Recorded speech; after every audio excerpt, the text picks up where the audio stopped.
nimwumvise itigese mukumva umutingito ukomeye mw'isi mukumva ibintu byose biranyeganyeze nimwumva induru ku musozi mukabona urumuri rwinshi mu kirere musenga isengesho rya nyuma kirimbuzi zazitewe mw'isi ngariko aho bishobora kubera bibi cyane ni kirimbuzi zituruka muri satellite kirimbuzi zituruka muri orbit mu kirere cyo hejuru ariko cyane cyane ndabwira muri leta zimwe za Amerika nimwe murashaka aho mwahungira kuko muri Afrika menza bitazagirayo ibisasu bya kirimbuzi urugamba ruremereye ruravuzwe bitewe n'iki intambara yerekeje muri KYIV iturutse muri Tel Aviv yego ndavuze ibisasu byinshi bigiye kuva muri Tel Aviv byerekezwa muri KYIV murwa mukuru wa Irani apani ibisasu bimaze iminsi bituruka mu gihugu cy'Uburusiya bikubitwa muri Ukraine ahubwo noneho Irani ubwayo igiye kwisukirira imbuka ku gihugu cya Ukraine ngo cyakomye rutenderi cyakoze ikosa rikomeye cyane dashobora kwihanganirwa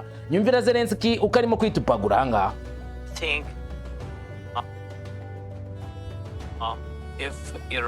nimba Irani kuva ku nshuro ya mbere y'iyi ntambara cyangwa mu mwaka wa mbere w'iyi ntambara barakoze ibishoboka byose batanze ikoranabuhanga ku Burusiya batanze shahidi drone bakoresheje gutanga ibikoresho ibihumbi n'ibihumbi by'izo drone ndetse nyuma banatanga n'uburenganzira bwo gukora izo drone mu gihugu cy'Uburusiya niki bashakaga baraduteraga niko mbitekereza rero basanzwe batugabaho ibitero ntabwo bigiye kuba ari ibya mbere tubona ni Ukraine itangaza ko n'ubundi Irani bamaze igihe kinini cyane mu mirwano bitewe n'ibikoresho bya Ukraine n'ibikoresho bya Irani byafashishijwe n'igihugu cya Russia mu kurasa muri Ukraine ngo ibyo bikoresho bikaba byarashe muri Ukraine kubw'ibyo n'ubundi ngo ni nkaho Ukraine imaze igihe kinini ihanganye n'igihugu cya Irani mu ntambara reka nze mbyimbikemo mwibwira amagambo Abbas Araghchi amaze gutangaza nyuma y'ibyo twabonye kare avuga yuko bagiye gukora ibishoboka byose bagahanagura KYIV kugeza ku rwego atazongera gutekereza ikosa nk'iririya bakoze kurasa muri Caspian Sea mu nyanja ihuza igihugu cya Irani n'ibindi bihugu birimo n'Uburusiya bakarasa ubwato bwa Irani mama misile Kebal ni imwe muri za misile zikomeye cyane igihugu cya Irani gitunze niyo bahondesheje ikigo cya Amerika muri Asia bwo hagati nakwinga ibigo bya leta zimwe za Amerika iyi misile Kebal yazanye uburyo buremereye cyane cyangwa se yakoreshejwe mu buryo bukaze mu kwibasira igihugu cya Saudi Arabia ibihugu bikomeye bikorana n'igihugu cya leta zimwe za Amerika hari ibintu byose bya leta zimwe za Amerika bahatatse bavuga yuko ari igikorwa gikomeye cyane cyo kwihaniza adui no guca intege igihugu cya leta zimwe za Amerika mu bitero bakomeje gukora kuri Irani aho nabo bavuga yuko impamvu bari kurasa Irani ngaruko Irani ishaka kugira intwaro za kirimbuzi kandi Amerika igamya neza ko idashobora kwemera ko Irani itunga izi ntwaro za kirimbuzi kuko nkoni intwaro zakoreshwa zikica abantu b'inzirakarengane by'umwihariko ngo abanyamerika baziriza intwaro z'igihugu cya Irani ari no mpamvu rero ngo Irani idagomba kuzagira kuri izi ntwaro za kirimbuzi niyo mpamvu urugamba rukomeje kuba rubi cyane muri kara karere urugamba rukabisibanira mu rwego ruhambaye ndaje ibyo tubigarukeho kamwe ku kandi kuri kuvugwa gusa sibyo byonyine turaza kugarukaho ahubwo se ibi wabimenye ko nanjye byantunguye nubwo ngiye kubikubwira Irani iri mu mushinga wo kurimbura Israel zeruye itari yonyine ahubwo ifatanije na Saudi Arabia gahunda za kirimbuzi yayisanzwe iriho Irani yiteye inkunga ngaho da ibizi kandi bije gute ufatanye bwa Saudi Arabia cyangwa Arabiya Sawudite n'igihugu cya Iran inkunga ku bijyanye n'intwaro za kirimbuzi ya Iran nyamara kano kare kari gucumbamo umukara bishoboka cyane cyane ko n'ibindi bihugu bigiye gutangira kwivumbagatanya bigacana uwakana leta zimwe za Amerika kimwe na Israeli maze ubundi uwo bita umwanzi w'akarere bakamuhagurukira bya nyaryo ubitekereza utabayisilamu b'abasuni n'abashiya bafatanije bagahangana n'uriya muyahudi ndetse na leta zimwe za Amerika nimba leta zimwe za Amerika kwishoboza Irani byayinaniye yazashobora Amerika yazashobora ifatanyije na Israeli bazashobora Irani iri kumwe na Arabiya Sawudite bakazashobora iri kumwe na Oman Kuwait Iraq bishyize hamwe ati twebwe turwanira isi yacu ya Kisilamu tivanemo umuyahudi batuzaniye umutererano tuvanemo na leta zimwe za Amerika batibya ntago bizigera biba naje ndabaza nkubwira ibiri kuvugwa kuri gahunda ya kirimbuzi uyu mugabo nugenda utamwumvishe ubwo iby'intambara iraza kuba nijoro cyangwa se mu yandi masaha ntumenye ibyo ari byo uraba wabyiteye yitwa Vladimir Vladimirovich Putin amaze gutangaza amagambo akomeye cyane kuri iyi ntambara ndetse ongera kwibutsa ibijyanye n'ikura murase zo bwo hagati ariko cyane cyane avuga kuri Ukraine ibice byinshi Ukraine ifite bagomba kuzigarurira Donbass yo byarangiye bagomba kuyisubiza ku Burusiya. Nyamara ariko Putin avuze ko n'ibindi bihugu Polonye, Romania, Finland n'ibindi bihugu byose bifite uduce twazo tw'aba Soviete utwo duce bazongera kudufata. Wait, uzi icyo bivuze? Nukugaba igitero kuri otani inzoka n'igikeri bihanganye. Navuga ngo otani n'Uburusiya baba baribana y'ingwe. None ngo uyu mugabo ashaka kwataka otani kujya yisubiza ubuce bwahoze ari ubwa Soviete. Urugamba rutoroshye. Reka nze byose mbikubwire mbere iruhande ibiri kuvuga byose ko byakabaye nta na kimwe nshize inyuma, ahubwo byose mbivuye mu zini muzingo. Urabyemeye? Yego. Nanjye ndi Umuhungu wa Kamanzi w'Urwanda. Ikaze tujyane ku musozo nk'ibisanzwe.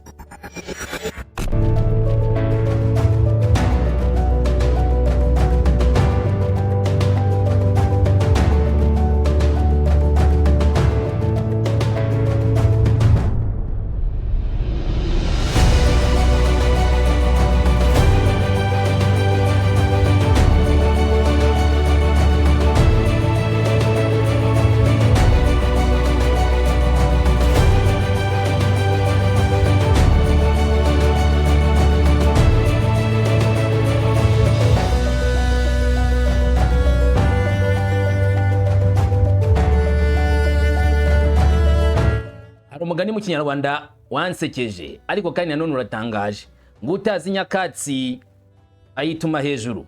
Bavuga mu Kinyarwanda cyanyacyo ayinya hejuru. Bivuze neza ngo utazi umumaro w'ibyatsi kandi nibivura abikora ibyo ngibyo bikomeye. Ngo niko Leta zimwe za Amerika itigeze imenya Iran, ngo nibigeze basobanukirwa Iran bashaka kuyikinaho, none iri kubatikura, iri kubarimbura, iri kubereka neza ko nta mikino. None no bari bamaze iminsi bari gutera inkunga ngahangane n'Uburusiya nabwo bwababereye ibamba. Irani igiye gutangira kumusekura, igiye gutangira kumwikubitira ibyananiye Uburusiya. Mokhtaba wagiye kuza bikore. Uburusiya bwananiye gushenjura Ukraine vuba, bananiye guhita bayirimbura vuba. Abanga badatinya kurasa, abanga badatinya gufata imbunda cyangwa se ibirashishwa bakabashyira amafoto y'ahantu babitumye, bagiye kwikorera akazi kabo muri Ukraine. Bagiye kwikorera igikorwa kidasanzwe kwa Volodymyr Zelensky bitewe n'igikorwa Zelensky yakoze, yibwira ko ari akantu koroshye, ariko nawe amakuru atangiye kumvikana agaragaza neza ko afite ubwoba icyo Iran igiye gukorera igihugu cye, ari nakashinja Iran kubimaze igihe kinini igaba ibitero n'ubundi ngo muri Ukraine. Ari nayo mpamvu rero ngo nabo bagomba gukora nka kira gikorwa bakoze. Gute rero ubu tuvugana mu buru uteye ubwoba uturutse muri Tehran uhererezwa bushyashya bwana Volodymyr Zelensky kwihinduka ry'ibigomba kubaho. Irani yatangaje ko igitero cya Ukraine ku bwato bw'ubucuruzi bwabo bwa Iran kitarabura igisubizo gikomeye. Minisiteri y'Ububanyi n'Amahanga Abbas Araghchi aganira n'itangazamakuru muri Minisiteri y'Ububanyi n'Amahanga, akaganira ndetse na Minisiteri y'Ububanyi n'Amahanga w'Uburusiya Sergei Lavrov, haje kwemezwa icyanyacyo nk'uko Minisiteri y'Ububanyi n'Amahanga Iran bivuga. Igitero cyo kwa gatandatu kibasira ubwato bw'ubucuruzi bwa Iran, maze umwe mu basare arapfa undi we arakomereka. Tehran yanenze ivuga ko ari ukwica amategeko mpuzamahanga ku mugaragaro agenga umuryango w'abibumbye, kandi ishinja Ukraine gukora ikoranye na Isirayeli. Muri make ibyo yakoze yabikoze ku kagambane ka Isirayeli, ngaho basabye ko barasa kuri iki gihugu cya Iran kugira ngo abanyaburayi nabo binjiye muri iyi ntambara. Byibuka yuko bwana Vladimir Putin amaze igihe kinini yifuza kubona ibihugu by'i Burayi biza mu ntambara y'indani mu gihugu cya Ukraine, apana kumuhereza ibikoresho gusa, ahubwo bakaza guhangana n'igihugu cy'Uburusiya. Byaranze. Ni nako Benjamin Netanyahu mu gihugu cya Isirayeli yumvikanye avuga ko ashaka gukora ibishoboka byose kugira ngo ibihugu by'i Burayi bize gutabara. Ibuka ko mu ntangiriro y'iyi ntambara babanje gushitura igihugu cya Turukiya ngo kijye muri no rugamba bakibonere bugufi. Turukiya bareba itisha barababeshye, twebwe tumupfa kwinjira mu ntambara gutyo gusa. Oya, utumenye turamumanyura ariko ntawe twataka. Byagenze gute? Nigiye ngo hari misile yaguye ku butaka bwa Turukiya aguru gato y'agace ka Kurdish, hanyuma iyo misile ivuga ko iturutse mu gihugu cya Iran. Bati none mwana muri ko natangiye kubarasa muze mu Rwanda. Turukiya ibaye nk'iyicariye gusa arabyihorera. Bidakeye kabiri izindi drone ebyiri zigwa ku butaka bw'igihugu cya Turukiya, ndetse imwe iranazamuka hafi kugera Istanbul. Gusa Turukiya ivuga ko bakoresha uburinzi bwabo bw'ikirere bakazimanura. Ariko babanje bashinja Iran kariyo yakoresheje drone nabo ubwabo abanyaturukiya. Nyuma gato bavuga yuko imenyetso bamaze kubona by'usesenguzi bigaragaza neza ko iyo drone utakemeza kari ya Iran. Nyuma Iran yaje kuvuga yuko Israeli na Amerika bapanze kurasa kuri Turukiya kugira ngo akunde avuge ko ari Irani yarashe kuri Turukiya, maze Turukiya izi kubita Irani umusilamu ku musilamu. Turukiya yabimenye banyamenye kara gatego bari kubatega iti oya twebwe ntabwo tuzinjira muri iyo ntambara. Byababaje bwana Donald Trump aranabyerura avuga ko OTAN imeze nk'ikivambari kidafite ikintu kimaze, ashaka yanayivamo. Burya ntabwo yarakariye ibindi bihugu byinshi, yarakariye Turukiya bwa mbere. Nyuma Ubwongereza n'Ubufaransa nabo butera muri ya Turukiya bati ntabwo turinjira muri iyi ntambara. Ariko kuko bazi neza ko Ukraine ari umufatanyabikorwa mwiza cyane wabo, kandi bakaba bazi neza ko ari nk'uko utarabakingira, kubona ngo ise yarasabye Ukraine kurasa ku gihugu cya Iran cyangwa se ku bwato bwa Iran, bwari mu buryo bwo gusaba ko leta z'ubumwe za Amerika n'abanyaburayi bahita babona ko noneho igitero gikomeye giturutse Tehran kigiye kugabwa kuri Ukraine, maze ibihugu bigagurukira icyarimwe ngo bihagane na Tehran ishaka kurasa Ukraine, kandi Ukraine isanzwe bifite n'ibibazo by'umutekano muke. Abbas Araghchi avuga yuko ngo bazi neza nyirabayazana w'iki gitero kari Israel yakoresheje Ukraine muri kino gitero. Mu itangazo rikomeye yashyize ku mbuga nkoranyambaga, Araghchi yashimangiye ko Irani itazirengagiza icyo yise igikorwa kinyuranije n'amategeko ku bijyanye n'ubwikorezi bwayo bw'ubucuruzi. Umuburo wongereye ubwoba ko iki gikorwa gishobora guteza ikindi kibazo gikomeye kirimo ibihugu byinshi byo mu karere ndetse no ku isi yose muri rusange. Utagira ngo naho ngaho bifungiye gusa, buretse gato scrollinga muri Chrome yawe wandike ngo Xi Jinping threatens USA president, andika muri Chrome ngo perezida w'Ubushinwa yateye ubwoba perezida wa Leta Zunze Ubumwe za Amerika, urebe icyo wapfuye. Nabikubwiye mu masaha rugikubita nkubwira ko Ubushinwa kuri Caspian Sea bafite ikiganza nubwo badakoranyeho, cyangwa se yonyanja dakoze ku Bushinwa direct, ariko gukora kuri Caspian warakoze kuri Hormuz. Icyo gihe bo wirangirijeho urugendo rwawe. Ubushinwa bwatera Leta Zunze Ubumwe za Amerika ubwo bababwira yuko niba bakomeje guteza akaduruva mu burasirazuba bwa hagati, igihe kigeze kugira ngo n'ibindi bihugu byose byikomereza byinjiye muri aya makimbirane.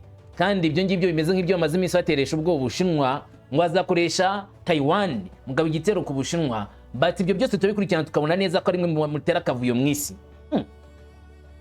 Mu nteruro yatanzwe n'uhagarariye European Union Karachi ndetse na Minisitiri w'Ububanyi n'Amahanga Lavrov w'Uburusiya, Araghchi nawe yagize ati nasobanuye neza ko ibyo byabaye byakozwe na KYIV ari ibikorwa bibi cyane kandi bigomba gusubizwa, kandi bigomba kuboneka mu gisubizo gikomeye cyane. Nyamara Volodymyr Zelensky we agashinja Vladimir Putin kuba ari we wakoranye na Iran bakagaba ibitero byinshi cyane ku gihugu cya Ukraine, kubwibizo ngo ibaye Ukraine yarashatse kujya mu ntambara na Iran barasubije kera barasa kuri Iran. Ariko icyo bwana Volodymyr Zelensky avuga bamwe bakumva yuko arimo kuvuga ibintu bidafite akamaro, bidafite n'agaciro, bidafite n'icyerekezo. Gute?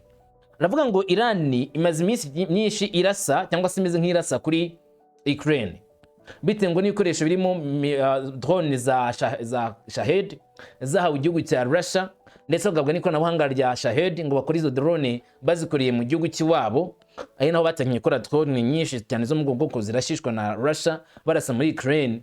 Akemeza ko ubwo buryo bwawe nyene bumeze nkaho Iran yagabye igitero kuri Ukraine, nyamara kirengagiza yuko yahawe misile Scalp EG n'Ubwongereza, yahawe misile Nyongiyo n'igihugu cy'Ufaransa, yahawe imodoka z'intambara na Leta Zunze Ubumwe za Amerika. Nyamara Uburusiya bivuga ngo turimo kurwana n'Uburusiya, turimo kurwana na Leta Zunze Ubumwe za Amerika.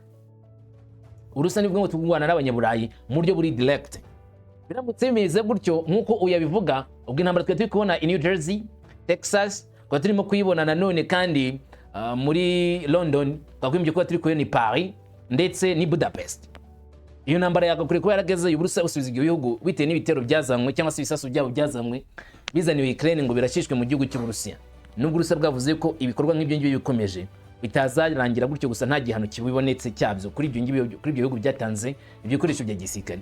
None nimba Ukraine iteye intambwe ikajya kurasa ku bwato buri na kure ya hano intambara ari kubera,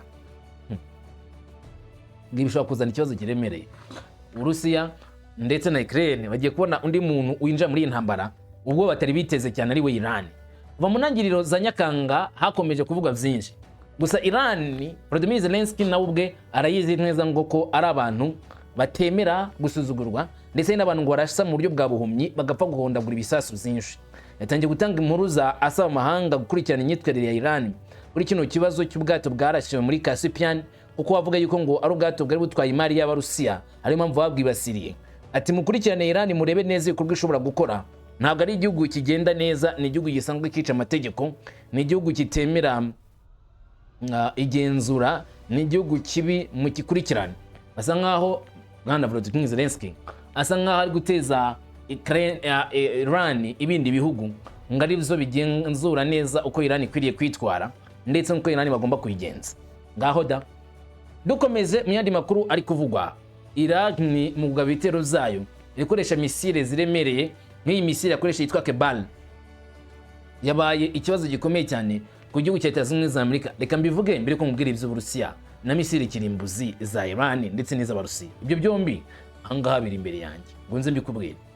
Raporo nshya ya Wall Street Journal irashidikanya ku birego by'Abanyamerika bivuga ko igitero cya misile cya Iran ngo kitakikaze nka mbere. Muri make ngo ubushobozi bwa Irani bwo gukoresha misile bwaragabanutse. Wall Street Journal iti really? Igaragaza uburyo misile imwe ihendutse cyane yagaragaye nk'ikibazo gikomeye ku ngabo z'Abanyamerika zo muri Aziya y'Uburengerazuba. Raporo igaragaza ko Kebal Shekan ari inkingi ikomeye cyane y'ingabo za gisirikari muri Iran, aho iyi misile igenda yomboka cyane. Wall Street Journal ikavuga ko yari intwaro ihendutse mu bushobozi ariko ifite ubushobozi bwo kwinjira mu buryo buhambaye mu burinzi bw'ikirere ku buryo gupfa kuyibona bigoye. Muri make kuvuga ngo ufite patriote nko gufata ikara ngo ugiye kuri twikisha ikivu. Ibyo mvuze birumvikana. Nkuko raporo ibivuga, Kebal Shekan ifite ingufu zikomeye, ishobora kugenda urugendo rw'ibirometero birenga 900 kandi ikaba ifite umutwe w'intambara ushobora gutwarwa byibura ufite ubushobozi buremere bwo guturitsa ahantu hagari. Ikindi kandi uyu mutwe w'intambara ugenda kuri Kebal Shekan ukaba ufite ubugenzuzi bwa satellite bigatuma ishobora guhindura inzira yayo mu cyiciro cya nyuma cy'urugendo.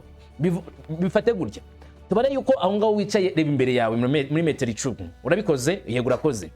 Aho ngaho tuvuge ko ari bwo burinzi bw'ikirere bwa Patriot bari muri kubonamo iyi misile Kebal yarijije gutikura kuri icyo gice iyo Patriot iherereyemo. Ndavuga uburinzi bw'ikirere buramanura ibisasu mu kirere.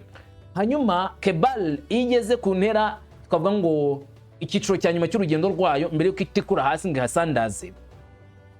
Bitewe n'amakuru yakira turutse kuri satellite, muri make yakira amakuru y'ibiri kuri tele, ishobora guhindura icyerekezo igakwepa bwa burinzi bw'ikirere bwanyu. Nta muntu yitwaye y'ubwagati kwepa ahantu Patriot iteretse ikaza no hasi ngo twa gati turitsa, nta kibazo na kimwe igeze hura nacyo. Bivugwa ko hari ubwoko bumwe bushobora guhindura imiterere ye nanone yo mu kirere n'umuvuduko werekeza kilometero 12,000 ku isaha, bigatuma iyi ntwari kuyifatira mu kirere bigorana cyane mu buryo bwose bwo kurinda ikirere bugezweho bw'abukoreshwa mu Burasirazuba bwo hagati. Raporo ivuga ko Irani yahuje ubushobozi bwa misile n'amayeri yo ku rugamba, amayeri agezweho harimo kurasa, harimo uburinzi bw'ikirere bugezweho burasa indege ndetse na za drone mu kirere na misile. Bashyiramo uburyo bwo gukwepa ku muvuduko utandukanye n'ibwo bushobozi bwo kurasa mu kirere. Muri make bashyizemo uburyo bwo gukwepa ubushobozi bw'izindi misile zishobora koherezwa izindi nka anti-sabras kujya kurasira iyi Kebal mu kirere. Muri misile kandi Kebal Shekan, abasesenguzi bavuzwe n'ikinyamakuru Wall Street Journal bavuga ko uburyo bugizwe n'ibice bitandukanye bufite ingamba zigoye zo gukumira kandi bwongereye imbaraga z'ibitero bya Iran. Izi misile Kebal Shekan, ikinyamakuru Wall Street Journal gikomeza kivuga ko iyi misile Kebal Shekan ishobora kandi kuba yarakoreshejwe ku gitero cyagabwe ku kigo cy'indege cya Muwafaq Sariti cyo muri Yorodaniya. Igitero cyahitanye abanyamerika b'abasirikari 3.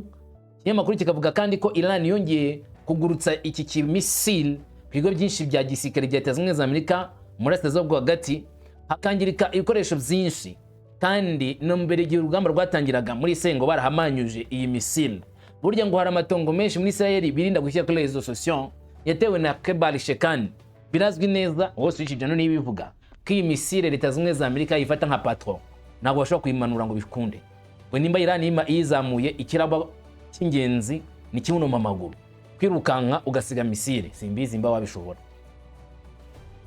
Ibindi rero bikuvugwa cyane nuko ngo Iran yafashe umwanzuro utangaje cyane, aho igomba kubita itababarira ku bigo bya Leta Zunze Ubumwe za Amerika.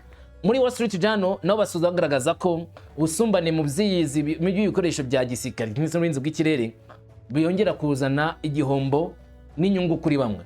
Nubwo buri misile ya Kebarishe kandi ivuga ko igura igice gito cyane cy'igiciro cya misile zo mu burengerazuba zikoresha uburyo ngo bugezweho kandi budasanzwe, ariko Irani ishobora kumananura. Systeme zikoreshwa mu guhagarika ibitero bishobora gutwarwa hagati ya miliyoni 2 na miliyoni 15 z'amadolari kuri buri misile irwanya intwaro za Leta Zunze Ubumwe za Amerika. Byumve gutya. Muri make ni misile ihendutse ikora neza yagenewe gusenya misile nyinshi zihenze z'umwanzi. Reba, ni nko gufata urushinge ukarurimbuza igifaru. Urushinge rugura amafaranga 20 cyangwa 50. Ukarimbuza igifaru cya miliyari. Uko niko Irani yabigenje. Naitekereza misile igura miliyoni 2, hanyuma ihenze muri zikagura miliyoni 15, kugenda ikajya kubita nka Third Patriot cyangwa se wenda na Iron Dome z'abanyisirayeli. Igihombo gikomeye. Amamiliyari ubutakarije aho ngaho ntabwo agira ingano.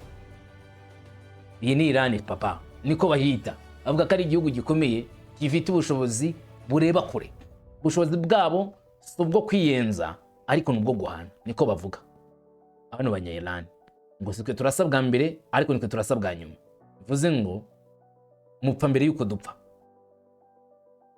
Ibi byavuye no mu gihe abayobozi ba Leta Zunze Ubumwe za Amerika bavuga ko ubushobozi bwa misile bwa na drone bwa Irani ngo bwagabanutse cyane cyane kubera ngo ibikorwa biherutse bya gisirikare. Nyamara Wall Street Journal kavuga ko biteye impungenge kwemera aya magambo avugwa na Leta Zunze Ubumwe za Amerika mu gihe Irani ikomeje kuzamura ibindi misile byinshi mu kirere kandi bikahungabanya ikirere ndetse nk'ibirindo bya Leta Zunze Ubumwe za Amerika. Hakibazwa nimba amagambo avugwa cyangwa se ibitangazwa n'ingabo za Leta Zunze Ubumwe za Amerika nibera kuri tere bizaba ari ibintu bimwe cyangwa se ibintu bitandukanye, kugiye barimo agatima gusa abanyamerika naho urugamba rwamereye nabi. Bizaba ari ibibazo bikomeye.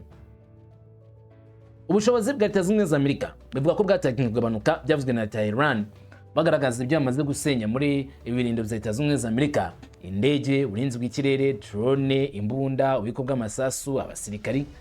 Amerika ngishobora kuba ifite intwaro nkeya cyane muri kara karere, nubwo ngo raporo zimwe na zimwe zigaragaza ko iki gisigara gikomeye cyane ku isi na n'uyu munsi. Nubwo intambara muri Irani kwisoza byananiranye, ushobora kuvuga uti Irani bazayihana, umbihakanye wenda bazanayihana, ariko mbwira, tekereza kubona imyaka ufite, reka tube ufite imyaka 30, umwana w'imyaka 2 agutimbagura cyangwa se umukubita mugatimbagurana aho kugira ngo byitwe kuri kumuhana, akagenda akaguhana, akagutera ibisebe, akagutera ibiguma, akakuvuna intoki, hanyuma wenda ejo nejo bundi ukazafata inyundo ukamukubita mu mutwe akabaguye aho ngaho. Ubundi ubwo ngubwo imbaraga zawe zaba zikiri imbaragara cyangwa bwawe no gukoresha icyo twakita irengayobora. Leta Zunze Ubumwe za Amerika ishobora kubona Irani bamereye nabi bagaterura kirimbuzi. Nubwo amakuru amwe avuga ko Irani nashobora kwitunze kirimbuzi yaturutse muri Korea ya ruguru Hwasong bazanye ifite umutwe wa kirimbuzi. Nzabikubwira neza mu nkuru zicokombuye. Ahubwo nyemera ninjira hanga. Irani iteye ubwoba ivuga yuko igiye gufatanya na Saudi Arabia mu bijyanye no gutimbura Isirayeli. Marayise ntago izisazira amaherezo by'itinya bizayibaho.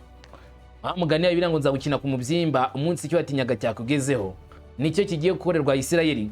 Iran yemeje yuko yinjiye mu mushinga ukomeye cyane wo guhangana n'igihugu cya Isirayeli, aho Iran igomba gufatanya n'igihugu kindi aricyo gihugu nyirizina cyakunze kuvugwa muri aya makimbirane inshuro nyinshi, ikavugwa yuko ari nacyo cyatanze umusada kuri Leta Zunze Ubumwe za Amerika bagafatanya mu kurasa kuri Iran n'igihugu cya Isirayeli. Uwavuga ko gitorohewe cyane bitewe n'ibyemezo Iran ifashe. Ni impinduka ikomeye mu bya diplomasi imaze gutera ubwoba mu burasirazuba bwo hagati. Iran yashyigikiye ku mugaragaro uburenganzira bwa Arabiya Sawudite bwo guteza imbere ikoranabuhanga rya kirimbuzi mu mahoro. Iyi ni intambwe ibaye mu gihe Donald Trump akomeje amasezerano y'ibitwaro bya kirimbuzi na Riyadh. Nk'uko bigarukwaho rero, nk'uko ikinyamakuru cyitwa Al Jazeera kibivuga, umuvugizi wa Minisiteri y'Ububanyi n'Amahanga ya Irani Ismail Baghai yavuze ko Isirayeli izakora ibishoboka byose kugira ngo ikumire ku ikoranabuhanga rya kirimbuzi rya kimwe mu bihugu byo mu burasirazuba bwo hagati mu gusubiza ikibazo ku masezerano ya kirimbuzi ya Amerika ya Arabiya Sawudite. Baghai yagize ati, gukoresha ingufu za kirimbuzi mu mahoro ni uburenganzira bwa buri wese. Impamvu yo gushyira igitutu kuri Irani ni uko Irani ikoresha uburenganzira bwayo. turekera isi uburenganzira, mureke tubyiteho. Gushyigikira Arabiya Sawudite kwa Irani gukoresha ingufu za kirimbuzi bishobora gukomeza kurakaza Isirayeli. Yatangaje ko idashaka kubona imbaraga za kirimbuzi mu burasirazuba hagati hari ikindi gihugu kizifite keretse y'ubwayo. Isirayeli ikindi gihugu kizifite kikaba gikomeje kwitera aski n'igihugu cya Turukiya, ariko wenda bati hazasigara Turukiya niyo muri Otayi nagazapfa kutugaba igitero, ariko ndazagira ikindi gihugu cyo muri burasirazuba hagati kigira intwaro za kirimbuzi. Burya birabigubira baranasha. Isirayeli nubwo izi neza ko Abarabu bayireba neza, ntago ari neza, akanyori kaba kariyo. Bavuga ati n'ubundi mwebwe sha nimwe mudurumbanije kano karere, kaba gatekanye bayi turi abayisilamu gusa nta muzano n'isu turimo. None igihugu cy'Uburusiya mu gihe kivuga ko gikora mu gice cya ruguru, mu gice cyo hepfo, Irani na Saudi Arabia baramutse bagize imbaraga za kirimbuzi bakagira ubufatanye bwabo babiri, ikihaye ngo nuko na Oman ejo guhita yambarira urugamba igafatanya nabo, bakikiza umunyamerika n'umuzayoniste. Wasanga icyo batinyaga aricyo kigiye ko muri burasirazuba hagati, nyamara bikuba biri kunkuka. Abayahudi n'abanyamerika bagiye kubona abayisilamu b'abasuni n'abashia bishyize hamwe, zazaba abandi sereri rero. Riyadi na Tehran mu bufatanye bwabo harimo kwibazwa byinshi. Raporo za mbere zagaragaje ko amasezerano ashobora kuza afite uburinzi buke, bigatera imvururu muri Isirayeli ngo ndetse no muri Amerika.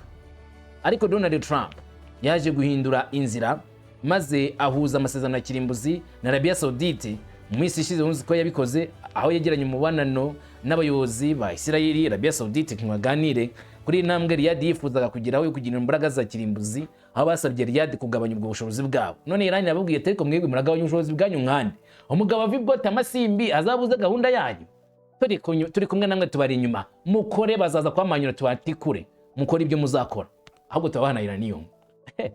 Iranium ya leta ya Iran igiye guhabwa Riyadi. Biracyateye kwibaza byinshi. Reka nkujyane mu Burusiya, kumva Vladimir Putin nawe aravuga ku bijyanye n'ishobora gutera isi akaga gakomeye, ndetse byanageza isi ku ntambara kirimbuzi. Intambara kirimbuzi bitewe n'iki? Bitewe n'uko abanyembaraga barwanye ibyatsi byahababarira, abatoya bababara. Nzi neza ko n'abahunga bashobora kuba benshi bitewe n'ibisasu biremereye byabiri gukubitira mu isi, ndetse bikatera ikibazo giremereye mu buryo budasanzwe utigeze butekerezwa na mbere. Bwana Vladimir Putin avuga iki kuri aya matata akomeje kubera muri burasirazuba bwo hagati, ndetse n'ibibazo biremereye cyane bikomeje kubera muri burasirazuba bwo hagati? Aravuga amagambo akomeye ati twatangiye gusubiza gusa ku ntambara ubutegetsi bwa KYIV bwatangije uyu munsi bishyikiwe n'ibihugu by'uburengerazuba barwanya amajyepfo ndetse na Aziya y'amajyepfo. Uburengerazuba bw'amajyepfo ya Ukraine bwari bunini cyane, aho bwahoraga bwerekeza ku Burusiya. Murabizi mu mateka ya kera bashaka guca mu ibice, haka igice cy'uburasirazuba n'igice cy'uburengerazuba, gusa uruhande rw'ibumoso rwahoraga rufatwa nk'aho rutari urw'Uburusiya gusa, ahubwo nk'igice ngo cy'Uburusiya. Yego Donbass nk'uko nabivuze, nasomye inyandiko nyinshi z'ububiko zigaragaza ko guverinoma ya Soviyete yafata icyemezo ibisabwe n'abagarariye Donbass zo kuzishyira hamwe, maze icyo gice cya Donbass kikagaruka muri Leta Zunze z'Abasoviyete. Hanyuma rero mu gice cy'uburengerazuba mu gace ka Bolshevik, abantu bamwe baravuze bati yego natwe turabishaka, kandi basabye Vladimir Ilyich Lenin guha iki gice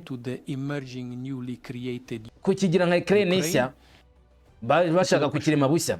Kandi ku kibazo cy'abahagarariye Donbass twibaza ngo mbese bashobora kubyemera. Twemeranije ko Donbass igomba kuba iri kumwe n'umubyeyi ari we Burusiya. Vladimir Lenin yagize ati noneho twamaze gufata icyemezo, baravuze ko igisubizo ari uko kigomba kuba kandi bagomba kugifata byeruye. Rero bongeye gufata icyemezo, noneho tugomba rero natwe ukubabwira ko murabizi tugomba gusubiza byose uko byari bimeze, ibintu mu buryo amasomo y'amateka agomba kumvikana. Numvise kenshi ko Ukraine irimo gushaka uburyo yakigenga, ariko ikibazo kiravuka ngaha, kuki uku kwigenga kugomba kuboneka by'umwihariko hashingiwe ku bunazi, ubunazi bushya noneho ngiye kugera ku ngingo nyamukuru ubunazi bushya buri bwo kuko bisa nkaho byimukiye nko kurwanya Uburusiya mbere yuko byari kurwanya abasoviyete hamwe n'ibihugu by'ubunazi bushya byari bifitanye isano ya hafi cyane babaye abakorera hamwe kandi ubwo ubutegetsi buriho bwatangiraga kwishingikiriza neza kuri iki gice cy'imibereho n'ingengabitekerezo y'abanazi byayise byinjira mu mitwe y'abarwana tugomba gushyira mu gaciro umuryango wacu mu gaciro abaturage bacu tukakabaha mu gaciro k'ibikorwa dukorera igihugu kandi tugakorera igihugu cyatubyaye niki gishobora kuba ingenzi kurusha igihugu cyakubyaye niki gishobora kuba ingenzi kuruta icyo turi gukora ubu ngubu oya ntacyo rwose kuko murimo kurinda igihugu cyanyu kandi muri ku mirongo y'imbere ku rugamba birabakomereye ndabizi ariko nanjye ntabwo binyoroheye kuko nubwo zabigoye gute muracyafite ubuzima bwanyu kandi mugomba gukora ibishoboka byose kandi birumvikana ko igihugu kigomba kumenya ibi ngibi ndi mu mwanya wo kumenya ibyo ngibyo kandi mfite amakuru yose y'ibi ngibi aho biri kwerekeza kubw'izo dufite abategetsi n'abayobozi banyu ahangaha babashyigikiye mwebwe cyangwa se abasore nk'amwe b'abarwanyi n'abakomanda hari igihe nashoboraga kubabona atari kenshi ariko nanone hari amakuru aturuka mu nzego z'ubutasi zikurikirana ibiri kubera kuri tele bakangura uko ibintu bimeze mu nzego zose aho imirwano iri kubera ndetse no mu gihugu hose amakuru aturuka ku bitangazamakuru mu mbuga rusange hari n'imbuga nkurikira hari abantu batandukanye hari abanyamakuru bandika kuri interineti rimwe na rimwe ndababona gusa wenda nta mwanya mfite wo kubona byinshi ariko iyo mbirebye ndabibona nkaseka ni byiza cyane mwarakoze mukubita umwanzi hariho abantu nk'abo ngabo bagomba kubabara mbere na mbere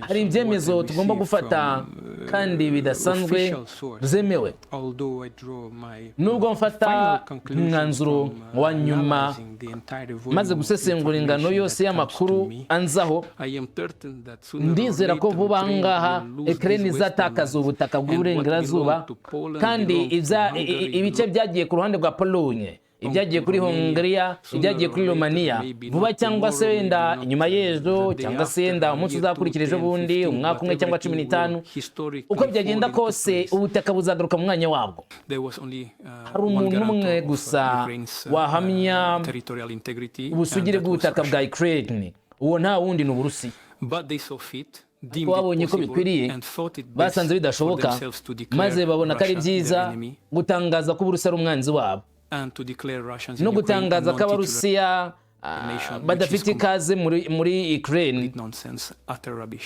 mbese bafite ubuswa bukomeye cyane bafite ubucucu mu mutwe gahunda y'isi ya none yashyizweho nyuma y'intambara ya kabiri y'isi yose nyuma y'intambara nkuru yo gukundura igihugu ishingiye ku masezerano y'umuryango w'abibumbye kandi amasezerano yashyizweho n'ibihugu byatsinze leta zunze ubumwe z'abasoviyete leta zunze ubumwe za Amerika Ubwongereza iyi nyandiko shingiro niryo shingiro ry'amategeko mpuzamahanga ya none harashinzwe kandi hashyirwaho amategeko amwe n'amwe hanyuma ubwo leta zimwe z'abasoviyete zasenywaga imwe muri leta zashinze umuryango w'abibumbye imwe muri leta zashinze umuryango mukuru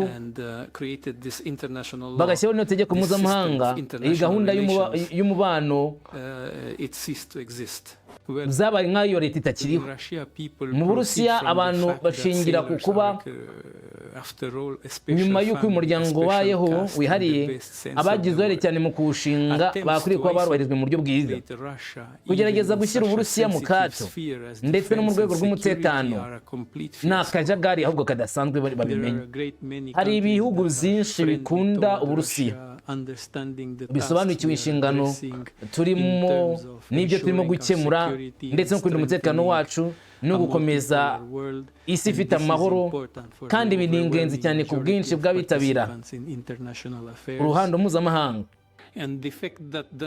kandi kuba umubare w'imyitozo ngororamubiri cyangwa se ibyo dukora bikomeje kujya mbere birumvikana cyane, twumva dutuje cyane kandi dufite icyizere kuko amategeko mpuzamahanga ari ku ruhande rwacu kandi dufite n'ubushobozi busesuye bwo kurengera inyungu zacu. Yego hari igihe byinshi bitakara, wenda nko ku mirongo y'imbere hariya kuri ibi ngibi twavuga nk'ibirwa bimwe na bimwe by'Uburusiya, gusa ariko hari n'igihe kigomba kujya twongera tukisubiza ibyo bice duharanira ubusugire bwacu. Hari inzira z'ubukerarugendo zo mu mahanga zari ziteguye, kandi iyo babwiraga ko abakerarugendo muri utwo duce bazagerayo neza, bazavugaga ikindi kintu kibi, bakavuga ngo ako gace rwose ariko mumenye ko kaherereye ku Burusiya rwose. Buri wese yatangiye kumenyera igitekerezo cy'uko Uburusiya butariho. Iki ngiki ntabwo ari ukuri, turahari. Twashyizeho ikigo cy'umupaka aho ngaho mu duce twa Rafanfrind, ndetse dutangira kugarura aho twari turi imbere. Kandi igihe navugaga ko amategeko mpuzamahanga ari ku ruhande rwacu rwose, bivuze ko iki ari igice cyemewe cy'ubutaka bw'Uburusiya bwigenga. Turimo guteza imbere ibikorwa by'ubukungu kugira ngo dukore byinshi mu rwego rwo kurinda inyungu z'ubukungu. Umuntu agomba kwitonda cyane, namwe ubwanyu murabizi imiterere ya Arctique iragoye cyane cyane, bityo rero tugomba gukoresha ikoranabuhanga rigezweho amasosiyete yacu akora kugira ngo abone umutungo wa nyawo wo mu ikoranabuhanga. Iyi niyo ngingo ya mbere. Iya kabiri ni ubushobozi bwo gutwara ibikoresho binyuze mu nyanja ya ruguru. Ntitwigeze dushaka ubwoko ubwo ari bwo bwose bwo guhangana muri aka karere k'isi, ahubwo igitandukanye n'ibyo twahoraga dutumira abantu bose bashishikajwe no gukorana natwe mu bufatanye ngo baze dukorane hakurikijwe amategeko mpuzamahanga. Twiteguye kubikora mwe na buri wese, ariko birumvikana ko dushingiye ukuba izi nzira ari iz'Uburusiya, byumvikane neza. Kuri ibi dufite kandi ubushobozi bwa tekinike. Nk'uko bizwi, nta kindi gihugu ku isi gifite amato y'intambara nk'ayacu. Ndizera ko nta wundi muntu ufite indege zikoresha ingufu za kirimbuzi nk'izacu, ariko duhereye kuri ubu bwato nanone duhereye no mu gihe cya Lenin, dukomeje gukora ibishoboka byose kugira ngo tube abantu bayoboye abandi mu zubakwa byose bya gisirikare. Tugomba guca impaka tukaba abantu barangiza intambara. Vladimir Putin yavuze uracyumvishe cyangwa nsubiremo? Bagiye kurangiza intambara. Isi y'imbere hatse byinshi, kandi nawe dutegereze. Shalom.